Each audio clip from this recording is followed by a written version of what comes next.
The vast majority of people did receive their refunds or had their returns processed in a timely manner and receive their refunds in a timely manner.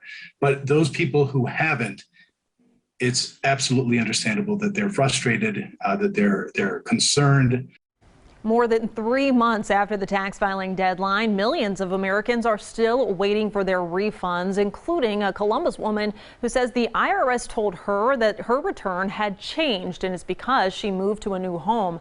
I asked the agency to explain how that led to a delayed return, what you need to know if you find yourself in a similar situation in tonight's Better Call 4.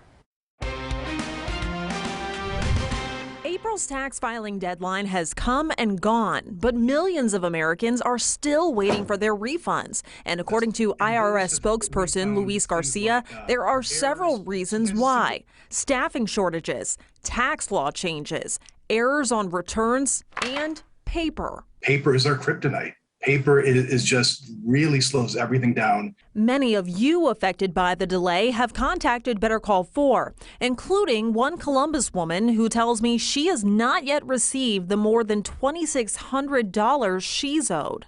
But in her case, Sherry says she received a notice in the mail from the IRS in November of last year, stating that her 2020 return had changed. That's because she moved to a new home with a new address.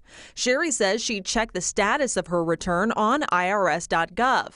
And according to the website, the direct deposit was returned to the IRS because the address connected to her bank account did not match the one the agency had on file, something Garcia says is a common occurrence. But a lot of people move and they don't let us know that they've moved. So what happens, it gets bounced back to the IRS.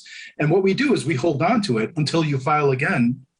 And when you file again, we know where your address is and we wrap it up with that year's refund. That's also because, Garcia says, the agency needs to verify that the information they have is correct and not the work of a fraudster.